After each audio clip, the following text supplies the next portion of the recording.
Hello everyone, my name is Yash Punya and in this video we are going to look at the solution of the problem list removals। ये आपका क्या है CSCS के problem set में आपको देखने को मिल जाता है। रेंज क्वेरीज के अंदर हमारी ये प्रॉब्लम आती है।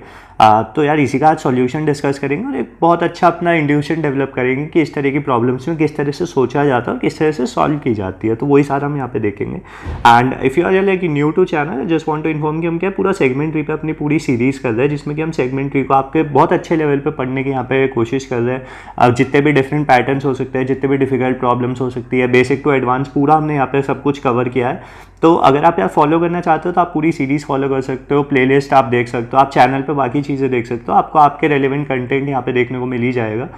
So just subscribe and share it with your friends. And बाकी यार इस पर्टिकुलर प्रॉब्लम में देखते हैं हमें क्या पूछा गया और किस तरह से हम सॉल्व कर सकते हैं। तो यहाँ पर हमें बोला गया है यार you are given a list of you are given a list consisting of n integers. हमारे पास एक सिंपल लिस्ट दी गई है जिसके अंदर n नंबर्स ऑफ हमारे पास इंटीजर्स है, कुछ n1 n2 up to and so on, n हमारे पास कुछ n नंबर्स ऑफ इंटीजर्स है, ठीक है। Your task is to remove elements from the list at a given position. हमें क्या करना है, यहाँ पे रिमूव करना है एलिमेंट्स को किसी गिवन पोजीशन पे। हमें एक पोजीशन दी जाएगी, उस पोजीशन पे एलिमेंट को रिमूव करना है and report the removed element. और जो हमने रिमूव किया है एलिमेंट, उसको रिपोर्ट भी करना होगा कि कौन सा एलिमेंट हमने रिमूव किया है। तो सिंपल है, प्रॉब्लम स्टेटमेंट बहुत सिंपल है और क्लियर है, स्ट्रेट फॉरवर्ड। हमारे पास स्ट्रेट फॉरवर्ड हमारी जो है प्रॉब्लम स्टेटमेंट है कि हमें एक लिस्ट दी गई है, उस लिस्ट में हमारे पास n नंबर ऑफ इंटीजर्स है और हमें क्या है, पोजीशंस दी जाएंगी, गिवन पोजीशंस होंगी। उस पोजीशन का जो भी एलिमेंट होगा उसे जाके रिपोर्ट करना और फिर रिमूव कर देना है। जो भी हमने रिमूव किया एक तरह से, वो हमें रिपोर्ट भी करना होगा कि कौन सा एलिमेंट हमने यहाँ से रिमूव किया।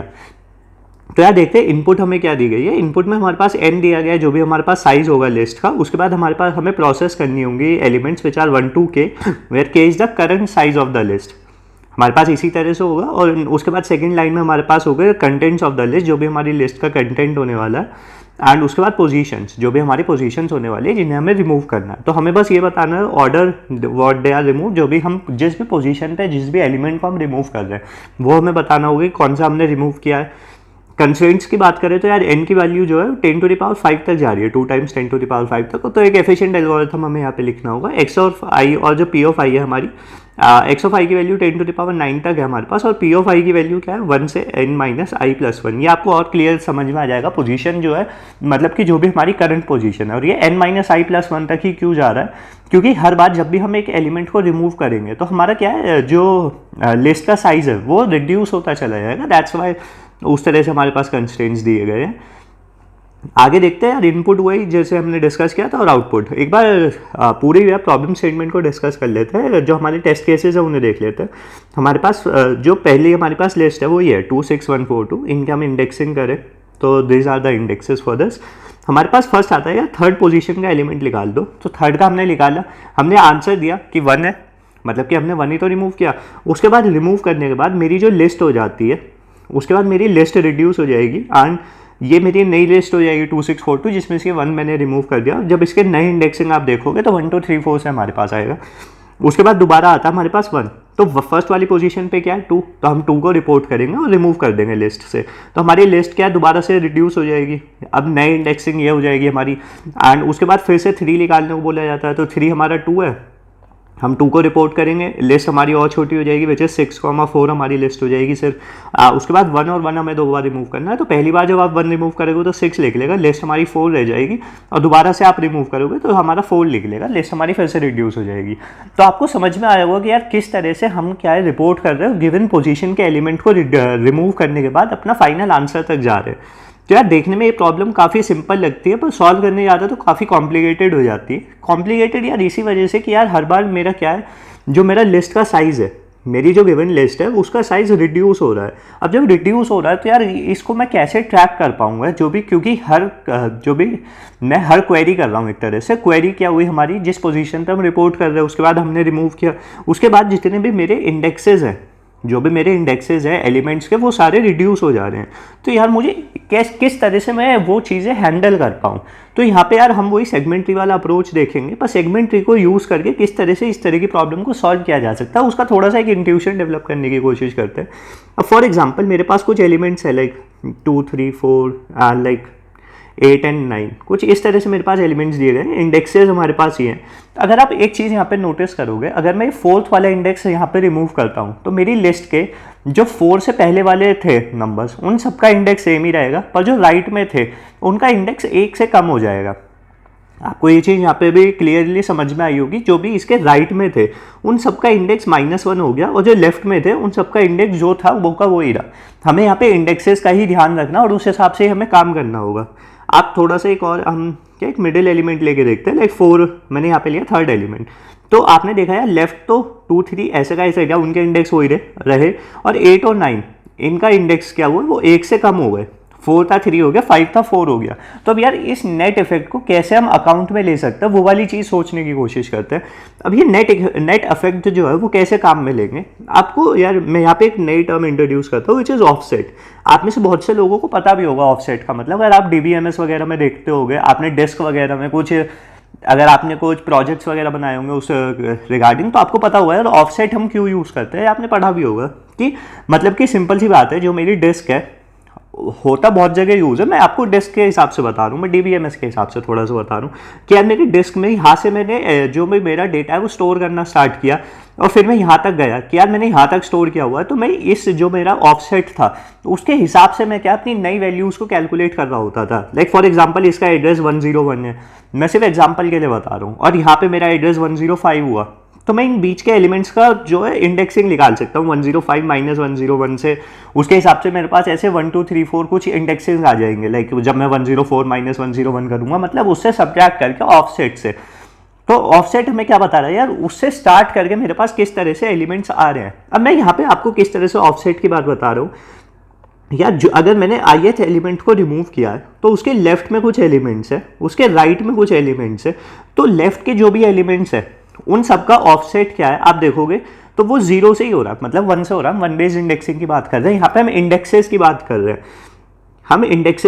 रहे हैं, क्योंकि वही हमें यार प्रॉब्लम स्टेटमेंट में हमें रिटर्न करने होंगे। तो जब ith इंडेक्स की हम बात कर रहे हैं तो ऑफसेट उसका 1 हुआ। अगर लेफ्ट वाले एलिमेंट है तो हम उसके ऑफसेट 1 से ही काम कर रहे हैं, और राइट वाले के लिए ऑफसेट क्या हुआ, राइट वाले का ऑफसेट i हो गया। कि अब i वाले से आप काम करो आगे, किस तरह से मैं आपको ये चीज़ समझाने की कोशिश कर रहा हूँ। लाइक आई था हमारा, लाइक आई मेरा 5 हुआ, उससे पहले मेरे पास एलिमेंट्स थे 1 2 3 4, उसके बाद मेरे पास एलिमेंट है 6 7 8 9। अब उनकी जो वैल्यूज़ है वो 1 से कम हो जा रही है। अब 1 से कम हो जा रही है तो वही वाली चीज़ें यहाँ पे अकाउंट कर रहे हैं हम, बस किस तरह से अकाउंट हो रही है एक बार ये वाली चीज़ भी आपको मैं थोड़ा सा समझाने की कोशिश करता हूँ। ये मैंने देखा बताया आपको कि यार ऑफसेट इसका 1 से ही चल रहा है, कि अब जो भी मुझे इस लेफ्ट में एलिमेंट्स चाहिए उनका इंडेक्स चाहिए, मैं 1 से सब्ट्रैक्ट करके निकाल लेता हूँ। लाइक अगर मुझे सेकंड वाले का है तो मैं 2 माइनस हो, अगर क्योंकि यार यहाँ पे ऑफसेट 0 से होगा ना, हम 0 से स्टार्ट कर रहे हैं, लाइक 0 माइनस 1 हम करेंगे, तो आप 2 माइनस 0 करोगे तो 2 आ जाएगा, 4 माइनस 0 करोगे तो 4 आ जाएगा। तो हम वहीं के वहीं है जहाँ पे हमें होना था। अब यहाँ पे मैं क्या बोल रहा हूँ यार, ऑफसेट जो है वो ith एलिमेंट से निकालो, आपने फॉर एग्जाम्पल 5 से निकाला, तो एक बार को आप ये समझो यार राइट का जो मेरा वो है एरे है उसके इंडेक्सेस क्या है 1 2 3 4 है। अब मैं 1 2 3 4 कैसे ला रहा हूँ, मैं 6 माइनस 5 किया 1 आया, 7 माइनस 5 किया 2 आया, इसी तरह से क्या है हम 8 माइनस 5 करेंगे, 9 माइनस 5 करेंगे, तो ये 3 और 4 आ गया। तो मेरे पास करेक्ट इंडेक्स आ जाता है ith एलिमेंट को रिमूव करने के बाद भी, सिर्फ ये ऑफसेट चेंज करने से, कि यार अब जो नया ऑफसेट है इस पर्टिकुलर राइट का वो ये हो गया, या इस पर्टिकुलर लेफ्ट का क्या है ये अब पर्टिकुलर मेरा क्या ऑफसेट हो गया। पर इससे यार प्रॉब्लम कैसे सॉल्व होगी हमारी, ये चीज़ तो हमने समझी, हमें समझ में आई कि यार ठीक है मेरा ऑफसेट चेंज हो जाता है, जो भी मैंने लेफ्ट वाले एलिमेंट्स थे उनका ऑफसेट मैंने सिंपल 0 से रखा, और राइट वाले का जो भी हो वो i से रख दिया, और मैंने उनसे सब्ट्रैक्ट करके अपने क्या करेक्ट इंडेक्सेस पे मैं ले आया। अब किस तरह से यार ये प्रॉब्लम को सॉल्व करने में हमारी मदद करेगा। अब फॉर एग्जांपल यार हमारे पास सिंपल कुछ इसी तरह से है, लाइक 3 4 5 2 6, हमारे पास ये सिंपल एक सेगमेंट भी मैं आपको यहाँ पे बना के समझाने की कोशिश कर रहा हूँ। और मैं क्या कर रहा हूँ यार, आप हर नोड में, क्योंकि मुझे ऑफसेट चाहिए, और ऑफसेट क्या बताता है यार उस पर्टिकुलर सेगमेंट में एक तरह से कितने नंबर ऑफ एलिमेंट्स हैं यार, उसके लेफ्ट और राइट से मैं किस तरह से नंबर ऑफ एलिमेंट्स से कैलकुलेट कर रहा हूँ। तो मैं आपको क्या बोल रहा हूँ यार, आप जो सेगमेंट ट्री का हमारा नोड होने वाला है उसमें आप क्या है नंबर ऑफ एलिमेंट्स को स्टोर कीजिए, क्योंकि उसी से हमें पता लगेगा यार कितने एलिमेंट्स हम रिमूव कर चुके हैं और कितने एलिमेंट्स हमारे पास अभी भी ऑलरेडी हैं। तो आपने क्या करा यार, नोड में नंबर ऑफ एलिमेंट्स को स्टोर किया कि यार इस पर्टिकुलर जो मेरा सेगमेंट है हमारे पास ये है 3 4 5 2, उसमें कितने नंबर ऑफ एलिमेंट्स है। जब लीफ में है तो सब में 1 एलिमेंट्स है और ये ऊपर क्या है, हम बस सम करते हुए चलेगा तो हमें पता लगा यार इस पूरे सेगमेंट में अभी नंबर ऑफ एलिमेंट्स क्या है, 4 है मेरे पास। अब अगर मेरे पास कोई के क्वेरी आती है, आप यहाँ पे थोड़ा सा समझोगे तो आपको क्लियर हो जाएगा। अगर मेरे पास के आया, के की वैल्यू फॉर एग्जाम्पल मेरे पास आई, मैं यहाँ पे इंडेक्स भी लिख देता हूँ, I use a different colour for this. And यहाँ पे अगर मेरे पास इंडेक्स होता है विच इज़ 1 2 3 4, मेरे पास ओरिजिनल इंडेक्सेस हैं, अभी ओरिजिनल मेरे इंडेक्सेस हैं। हम यहाँ पे क्या है, अपने एरे को रिड्यूस नहीं करेंगे। एरे को रिड्यूस करने का मतलब है हम सिंपली ये नहीं करेंगे कि यार हम हर बार एक नया सेगमेंट, नया वेक्टर बना रहे होंगे या नया सेगमेंट कुछ बना रहे होंगे, ऐसा हम नहीं करेंगे। हम ओरिजिनल के हिसाब से अपना क्या आंसर लाएंगे, उसके हिसाब से हम के को एडजस्ट करते हुए चले जाएंगे। अब फॉर एग्जाम्पल के की वैल्यू यार मेरे पास 3 आई, तो हम क्या रूट नोड से स्टार्ट करते हैं। अब मैं क्या यहाँ पे आपको बोल रहा हूँ कि यार आप रूट नोड के जो भी हमारा इस टाइम पे नोड है, जिस भी पर्टिकुलर हम नोड में है, आप उसके लेफ्ट में देखिए आपका जो लेफ्ट चाइल्ड है, आप उसके राइट में देखिए आपका जो राइट चाइल्ड है, और उसके हिसाब से एक बार कंपेयर करके देख लीजिए। यार के की वैल्यू मेरे पास 3 है तो मुझे चाहिए थर्ड एलिमेंट। के की जो इंडेक्सेस होते हैं वो एक तरह से यही तो बताते हैं कि यार थर्ड एलिमेंट चाहिए मुझे। अब हमने देखा यार लेफ्ट के पास 2 एलिमेंट्स है ऐसे, तो लेफ्ट में तो हमें आंसर नहीं मिलेगा, तो हम यहाँ से क्या करें, हमने राइट में गए। बट अगर हम राइट में गए तो अब के की वैल्यू 3 से तो काम चलेगा नहीं, क्योंकि फॉर एग्जांपल यार राइट में अब कौन कौन से इंडेक्सेस थे मेरे पास, आप यहाँ पे देखोगे तो राइट में मेरे पास 3 और 4 इंडेक्स है और के की वैल्यू 3 है। जब हम यहाँ पे नोड में थे तो के की वैल्यू हम 3 रखते हैं अगर हम लेफ्ट नोड में जाते हैं, पर हम अगर राइट नोड में जा रहे हैं तो यार अब के की वैल्यू को माइनस कर दो जो भी हमारा उस टाइम पे पर्टिकुलर सेगमेंट है, जो भी हमारा मिड है जहाँ से अब वो स्टार्ट हो रहा है, आप उसे वहाँ से सब्ट्रैक्ट कर दीजिए, लेफ्ट के सारे एलिमेंट्स को एक तरह से सब्ट्रैक्ट कर दीजिए। सिंपल सी बात क्या हो, के की वैल्यू हमने कर दी 3 - 2 तो हो गई 1 करने से आपको क्या पता लग गया कि यार अब इस राइट वाले सेगमेंट में, क्योंकि हमने ऑफसेट चेंज कर दिया, क्योंकि हम राइट में गए, अब जो राइट का ऑफसेट है वो यहाँ से स्टार्ट हो रहा है, मतलब कि अब जो राइट का ऑफसेट है वो एक तरह से 3 से स्टार्ट हो रहा है। तो जब हम अब राइट वाले सेगमेंट में देख रहे हैं तो आप राइट वाले सेगमेंट में जाने से पहले लेफ्ट के सारे एलिमेंट्स को डिक्रीज कर दीजिए के में से। तो सिंपली हमने क्या, k minus is equals to left, जो भी हमारे लेफ्ट का नंबर है उसमें से हमने सब्ट्रैक्ट करके हम राइट में चले गए, तो अब के की वैल्यू 1 हो गई। अब के की वैल्यू 1 हो गई तो हमने फिर से लेफ्ट और राइट में देखा, तो लेफ्ट में हमने देखा एक एलिमेंट है तो हम यहाँ पे जा सकते हैं, और हम यहाँ पर गए और जो भी हमारा एलिमेंट था 3 थर्ड वाले इंडेक्स पे वो विच इज़ 5 वो हमने यहाँ पे रिटर्न कर दिया और 5 हमारे पास यहाँ से आंसर आ गया। तो आई होप यार आपको समझ में आया होगा किस तरह से ये काम हुआ। मैं थोड़ा सा आपको और जनरलाइज तरीके से एक फॉर्मूला की तरीके से आपको दिखाऊँ तो हमारे पास सिंपल यहाँ पे होता है, अगर के की value is less than equals to left, जो भी हमारा लेफ्ट है, लेफ्ट में नंबर ऑफ नोड्स है हमारे पास, अगर के की वैल्यू उससे कम हो जाती है तो सिंपल सी बात है मूव लेफ्ट, कि यार अब तो इसका क्या है लेफ्ट में ही आंसर होगा, क्योंकि लेफ्ट का ऑफसेट क्या है वो 0 से ही है हमारे पास, तो हम के की वैल्यू को कुछ भी चेंज नहीं करते। हम के माइनस इक्वल्स टू 0 भी करेंगे तो उससे कुछ फर्क नहीं पड़ेगा, क्योंकि हमें करेक्ट ऑफसेट चाहिए, क्योंकि हमें करेक्ट सेगमेंट में हम जा रहे हैं। अब क्योंकि अगर मैं इस वाले सेगमेंट में जा रहा था, मतलब कि अगर मैं बोलता हूँ अगर ये कंडीशन नहीं होती है तो else move right, but move right में जाने से पहले आप के की value minus equals to left भी कर दीजिए, जो भी आपका लेफ्ट का नोड का आंसर है which is 2 in this case, तो आप उसे भी डिक्रीज कर दीजिए। क्यों डिक्रीज कर दीजिए, क्योंकि यार अब आप इस वाले सेगमेंट में देखना चाहते हो तो अब आपका जो ऑफसेट है वो 0 से काम नहीं करेगा, तो वो क्या है उसका नया एक ऑफसेट हो गया, नई वैल्यू के साथ वो काम करेगा। तो लेफ्ट में जितने भी एलिमेंट्स थे आप उन सबको डिक्रीज कर दीजिए, क्योंकि जिससे कि हम अब राइट वाले में काम कर पाए। यही बस पर्टिकुलर इस प्रॉब्लम का लॉजिक है और बस इसी से सॉल्व हो जाती है, इससे ज़्यादा हमें कुछ भी नहीं सोचना है। और ये कैसे आया यार, मैं जानता हूँ यार अगर आप पहली बार करते हो प्रॉब्लम को ये वाली तो नहीं आता है, ये इंट्यूशन आपको हिट नहीं होती है ये वाली, यार कैसे ये सोचा जा सकता है। तो अच्छी चीज़ है यार, आप एक बार सीख लो, उसके बाद के बहुत सारी प्रॉब्लम्स में आप सॉल्व कर सकते हो। हो सकता है कोड फोर्सेस का आपके कॉन्टेस्ट में इस तरह का इंप्लीमेंटेशंस देखने को मिल जाए। एग्जैक्ट प्रॉब्लम नहीं मिलती, पर ये जो हमने अप्रोच देखा कि हम किस तरह से राइट ऑफसेट में जा रहे हैं, किस तरह से एक तरह से हम रिड्यूस कर रहे हैं अपने एरे के साइज को, और उसके हिसाब से भी हम क्या है करेक्ट इंडेक्स तक पहुंच जा रहे हैं, तो ये हमारा क्या है बहुत इंपॉर्टेंट हमारी इंप्लीमेंटेशन हो जाती है, समझना हमारे लिए काफ़ी इंपॉर्टेंट हो जाता है। सो बस यही वाली यार चीज़ थी, के की वैल्यू हमने लेस देन इक्वल्स टू अगर मेरी लेफ्ट होती है तो आप मूव लेफ्ट कर जाओ। फॉर एग्जांपल यहीं पे हम देख लेते हैं, अगर मेरे पास के की वैल्यू 2 हो जाती तो मैं क्या बोलता है यार, लेट मी रिमूव दिस, तो के की वैल्यू 2 है, मैं यहाँ पे हूँ, मैंने देखा है लेफ्ट चाइल्ड में के की value less than equals to है, तो आप लेफ्ट में जाइए क्योंकि यहाँ पे हमें आंसर मिल जाएगा। आपने फिर से लेफ्ट में देखा तो यार वैल्यू यहाँ पे 1 है, तो हमें यार 1 वाली तो नहीं चाहिए, हम राइट में गए तो हम राइट में जब गए, हमने लेफ्ट के सारे एलिमेंट्स को रिड्यूस कर दिया, तो हमारी वैल्यू 1 हो गई और 1 पे जाके हमारे यहाँ पे फाइनल आंसर आ गया इस वाले पर्टिकुलर इंडेक्स का जो हमारा फाइनल आंसर था। और सेगमेंट ट्री की मदद से हम कैसे सॉल्व करेंगे वो भी आपको क्लियर हो जाएगा। अब यहाँ पर जब हम पहुँचे तो अब आप एक काम भी कर दीजिए, क्योंकि हमें रिमूव भी करना है, तो आप अपडेट में इस वाले इंडेक्स पे दोबारा जाइए और उसे 0 से कर दीजिए इनिशियलाइज, क्योंकि अब ये वाला रिमूव कर दिया हमने। तो ये हमने क्या अब 0 कर दिया, वापस आते वक्त वैल्यूज चेंज हो जाएंगी, हमें पता लग गया और हमारा क्या एलिमेंट भी रिमूव हो गया।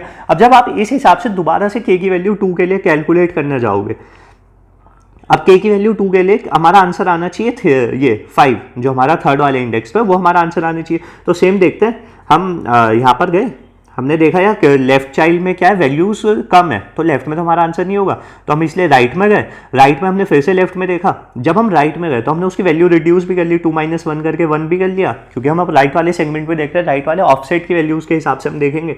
फिर से हमने लेफ्ट चाइल्ड में देखा तो उसकी वैल्यू 1 थी और अपने क्या हमें फाइनल आंसर मिल गया। लेफ्ट में जब हम जाते हैं, जब हम कोई चेंज ही नहीं करते, क्योंकि वो उसी पर्टिकुलर ऑफसेट से हमारा काम हो रहा है। सो यार यही मेरा यार मेन पर्पस था कि मैं आपको ये ऑफसेट वाली चीज़ से ये समझा पाऊँ। समझाने के तरीके होते हैं यार, बस कुछ डिफरेंट तरीके से आप किसी भी तरीके से समझा दें।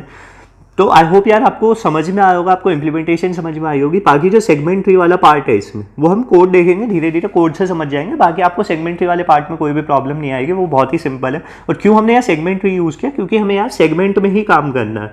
और सेगमेंट ट्री एक ऐसा डेटा स्ट्रक्चर है जो हमें सेगमेंट में ईजिली काम करने को फीजेबल है। हम और कोई भी डेटा स्ट्रक्चर यहाँ पे इजीली यूज़ नहीं कर पाते और हमारी प्रॉब्लम स्टेटमेंट नहीं हम सॉल्व कर पाते। तो यार आप कोड भी देख लेते हैं इस पर्टिकुलर प्रॉब्लम का। कोड देख के आपको और ज़्यादा क्लियर हो जाएगी, अंडरस्टैंडिंग आपको सॉलिडिफाई हो जाएगी आपकी। हमने कांस्टेंट हेडर्स वगैरह हुए, C++ में आपका कोड है, जावा पाइथन आप इजीली फॉलो कर पाएंगे। हमारे जो ग्लोबल वेक्टर्स है हमने वही बनाया, जो हमारा ओरिजिनल एरे दिया गया है। और हमारा जो ट्री है, ट्री के जो हमारे नोड्स हैं उसमें हमने सिंपल एक इंटीजर डेटा टाइप ही स्टोर किया हुआ था। हमने सिंपल एक वेक्टर अपना इंट का ही बना लिया और ट्री को हम एरे की फॉर्म में रिप्रेजेंट करते हैं। वो चीज़ें मैं आपको पहले से क्लियर कर चुका हूँ। तो ये बस हमने क्या ग्लोबल अपने बना लिए। उसके बाद हमारे क्या बिल्ड फंक्शन हम कॉल करते हैं। बिल्ड फंक्शन बहुत ही क्लियर है यार, आपको पता ही होगा।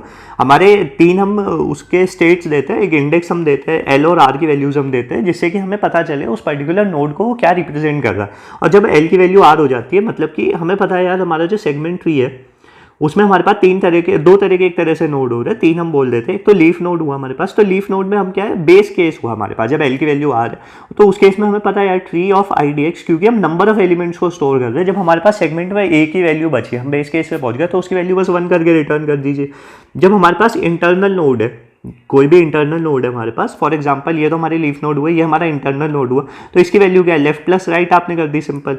जो भी आपका लेफ्ट चाइल्ड था प्लस आपने राइट चाइल्ड किया, उसकी वैल्यू प्लस कर दी। और रूट नोड भी हम बोल देते हैं, पर रूट और इंटरनल नोड एक ही बात है, बट हम समझने के लिए बोल सकते हैं। उसके बाद हम किस तरह से करते हैं, हम मिड कैलकुलेट करते हैं, हम लेफ्ट जाते हैं राइट जाते हैं, लेफ्ट की वैल्यूज़ को कैलकुलेट करते हैं, राइट की वैल्यूज़ को कैलकुलेट करते हैं। उसके बाद जब हम वापस आ रहे होते हैं वही हम लेफ्ट प्लस राइट करके अपने इंडेक्स को चेंज कर देंगे, क्योंकि हम नंबर ऑफ एलिमेंट्स आते हैं, तो जितने भी लेफ्ट में जितने भी राइट में वही हमारे नोड में हो जाएंगे, करंट नोड। तो इस तरह से हम क्या वो कैलकुलेट भी कर लेते हैं वॉइड बिल्ड से, ये जो भी हमारा फंक्शन है।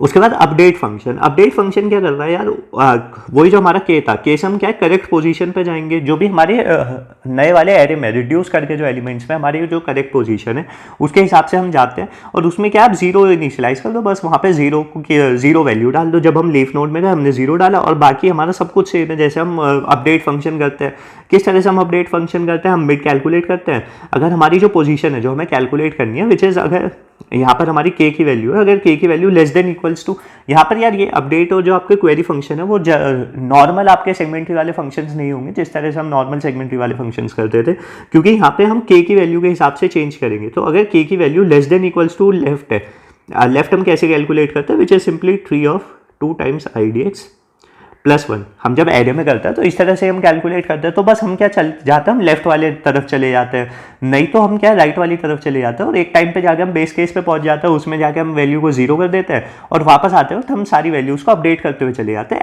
ऐड करते हुए आ जाते हैं वापस। सो लाइक सिंपल इंप्लीमेंटेशन हमारे पास यहाँ पर भी हो जाता है। उसके बाद query function, same query function में हमने जब एल की वैल्यू आर के इक्वल हो गई तो हमने एरे ऑफ एल की वैल्यू रिटर्न की। यहाँ पे हमें क्या है, जो हमारा सेगमेंट ट्री है उसकी वैल्यू हमें रिटर्न नहीं करनी है, जो उस पर्टिकुलर एरे ऑफ एल की वैल्यू यहाँ पे कैलकुलेट करनी है, क्योंकि एल और आर ही हमें उस पर्टिकुलर सेगमेंट की वैल्यूज बताता है। और जब एल की वैल्यू इक्वल्स टू आर हो गए, मतलब हम बेस केस में पहुंच गए, मतलब हम अपने ओरिजिनल एरे के इंडेक्स पे पहुंच गए। तो आप एरे ऑफ एल बोल लो या एरे ऑफ आर बोल लो, एक ही बात है, उसे हम यहाँ पे रिटर्न कर देंगे क्योंकि वही हमारा फाइनल आंसर है।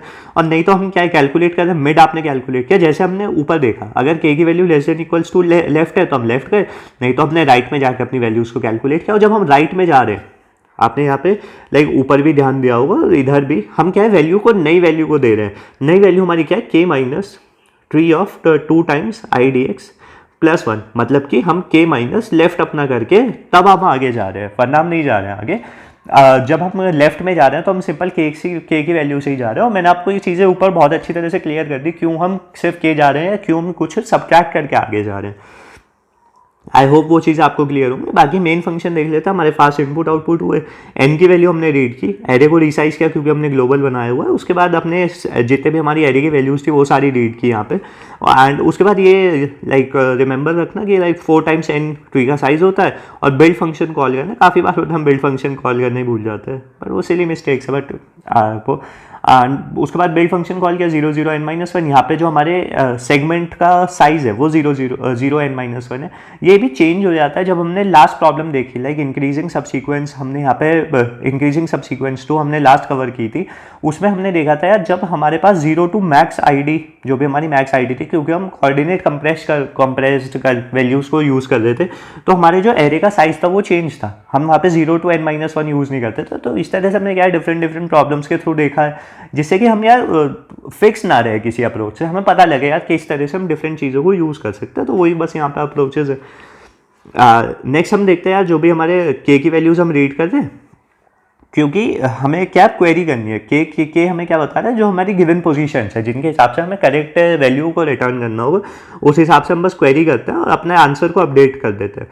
क्वेरी किया हमने, जो भी हमारे पास क्वेरी से आंसर आया, जो भी उस पर्टिकुलर एरे का है, स्पेस दिया उसके बाद, और फिर अपडेट करना है। यहाँ पे याद रखिएगा, अपडेट हम सिंपल 0 0 n-1 दिया, के हमने पोजीशन दिया, और पोजीशन हमने यहाँ पे कोई डेल्टा नहीं दिया है। डेल्टा होता है जो जिससे हम प्लस माइनस कर रहे हैं, हमें ऐसा कुछ करना ही नहीं है, हमें तो बस वैल्यू को 0 कर देना लास्ट में, और उसके हिसाब से अपडेट करते हुए वापस आएंगे तो सारी वैल्यूज अपने आप ही चेंज हो जाएंगी। तो यार यही इस पर्टिकुलर प्रॉब्लम का सॉल्यूशन था। और आई नो कि यार बहुत ज़्यादा कंफ्यूजिंग होता है, अगर आप गूगल पे कहीं से भी पढ़ोगे, आप ऑनलाइन वगैरह देखोगे तो बहुत कंफ्यूजिंग वो होता है इसके इम्प्लीमेंटेशन। वो सिंपल के की वैल्यू इस तरह से कर देते, तो काफ़ी बार समझ भी नहीं आता, जो मैंने ऑब्जर्व किया है बहुत बार समझ में भी नहीं आता वो सॉल्यूशन, बट काफ़ी एक ब्यूटीफुल सॉल्यूशन। और आई होप कि मैंने पूरी कोशिश की कि मैं आपको समझा पाऊँ किसी भी तरह से। एंड तो अगर यार आपको अच्छा लगा हो तो प्लीज़ लाइक कीजिएगा, एंड आप शेयर ज़रूर कर दे करो यार अपने फ्रेंड्स के साथ, आपके कॉलेज ग्रुप्स होते हैं, कुछ भी होता है, आप शेयर करोगे मुझे सपोर्ट मिलेगा थोड़ा सा। एंड प्लीज़ कमेंट करके ज़रूर बताइए अगर आपको अच्छा लग रहा है, आपको इस प्रॉब्लम का कोई भी पार्ट अच्छा लगा, आपको सीरीज़ अच्छी लग रही है, आप चाहते हो मैं कुछ और कवर करूँ, and please do subscribe to the channel, and have a nice day, see you in the next video.